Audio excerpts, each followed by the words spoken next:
Salam sejahtera Malaysia, denyut nadi suara rakyat bergema di channel ini. Terima kasih kerana bersama-sama dalam channel ini untuk mendapatkan berita-berita dan ulasan-ulasan terbaik untuk seluruh rakyat Malaysia. Bagi anda yang pertama kali bersama-sama dalam channel ini, sila tekan butang subscribe, like dan share. Malaysia kita punya, cintai Malaysiaku, kita jaga kita.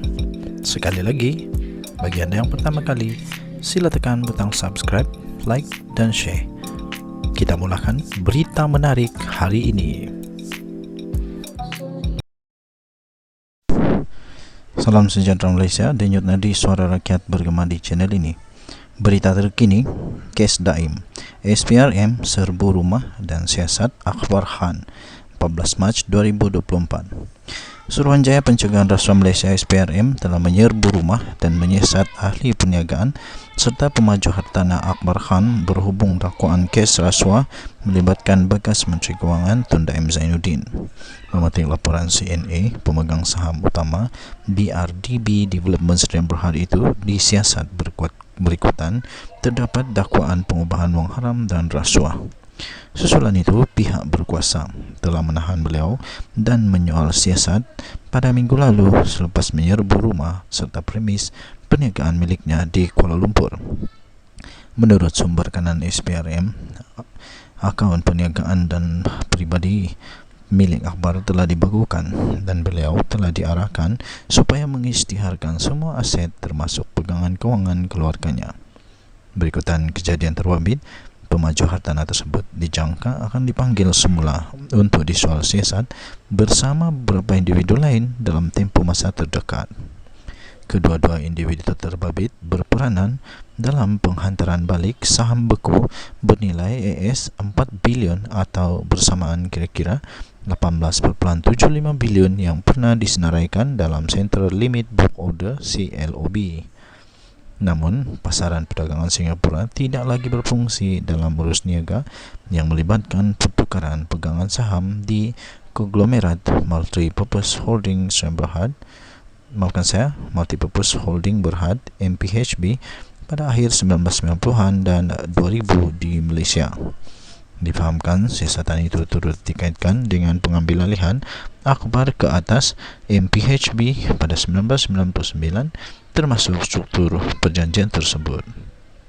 SPRM juga sedang menyiasat berkenaan pinjaman sebanyak AS 140 juta unit MPHB di British Virgin Island at Bridge, Amerika Serikat dan Strikers Development Inc.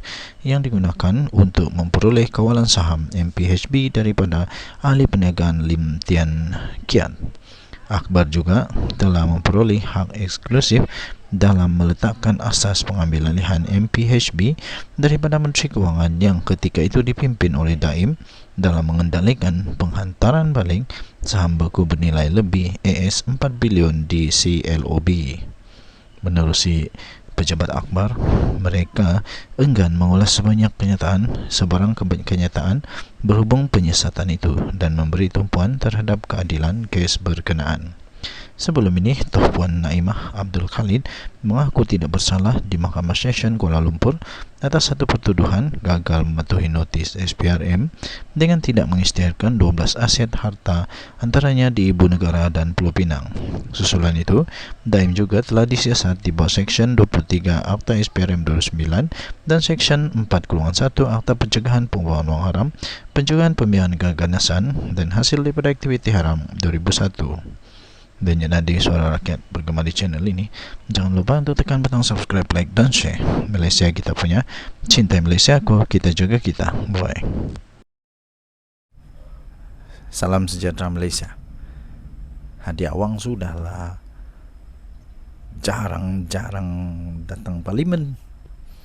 Sudahlah antara paling banyak ponteng kerja di parlimen. Datang saja di parlimen, tiba-tiba cerita burung kakak tua.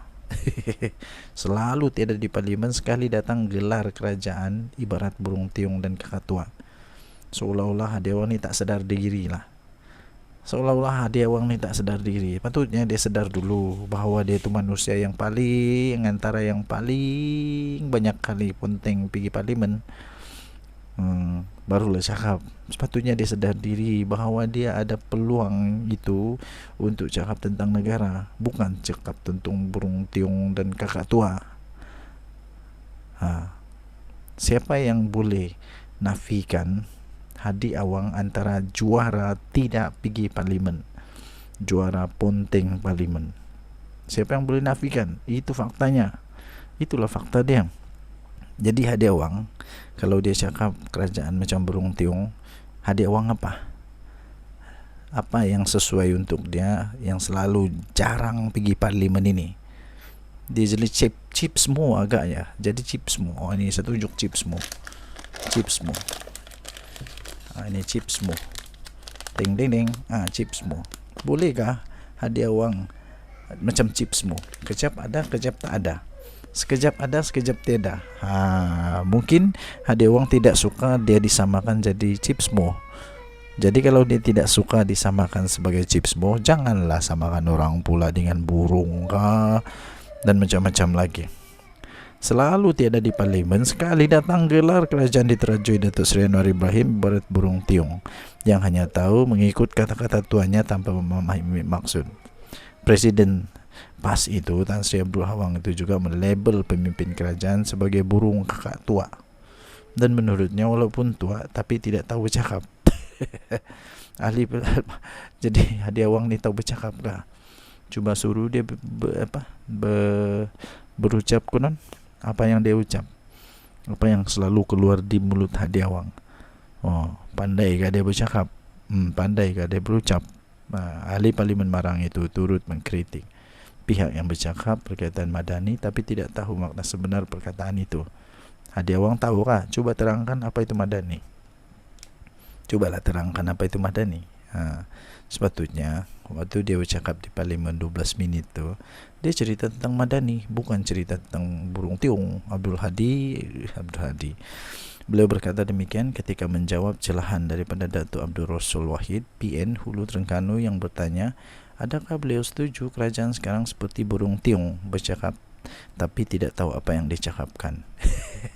Aku rasa silap cakap ni. Sepatutnya semua ahli parlimen daripada PAS ini yang perlu ditanya. Mereka cakap tapi mereka tak tahu apa yang mereka cakap. Paling hebat, ingat lagi kah kes Siti Mastura, Lim Guan Eng dengan Lee Kuan Yew. Aduh, Lim Guan Eng, Lim Kuan Yew. Itulah baru tidak tahu bercakap. Barulah kerap tidak hadir dalam sidang parlimen. Hadi juga mengingatkan kerajaan berkaitan keadilan ketika memerintah. Kenapa waktu Perikatan Nasional memerintah adilkah? Adil sangat ke? Kata bekas Menteri Besar Terengganu Sepanggal itu, ia termasuk dengan memberikan peruntukan pada pembangkang. Dia kata kita kena sedar, termasuklah adil itu kepada ahli parlimen, negeri-negeri kesemuanya. Bila lepas pilihan raya, tak kira siapa sokong kerajaan atau pembangkang, mesti beri peruntukan. Ini makna adil, kerana bila kita kutip cukai, kutip semua. Katanya, custom tak tanya pakaian anda siapa, kerajaan ke pembangkang. Hasil diambil semua, tapi bila diagih berbeza-bezakan. Ini tak adil, dia kata. Bukan Datuk Seri Anwar tak mau bagi, yang itulah. Bukan dia tidak mau bagi, dia hanya mau berbincang. Benda yang terlalu prinsipal, yang jelas, hilangkan perkara tak molek gini, barulah kita mewujudkan negara yang dipercaya oleh negara luar negara, kata Hadi lagi. Ini pun Hadi tak faham apa yang dia cakap. Siapa kata orang luar negara tidak percaya Malaysia? Buat kali pertamanya, Malaysia dapat lebih daripada 300 bilion tau pelaburan daripada negara yang diluluskan. Belum pernah berlaku dalam Perikatan Nasional, belum pernah berlaku. Ketika Hadi Awang jadi duta bertaraf menteri ke Timur Tengah, ini belum pernah berlaku. Apa yang jadi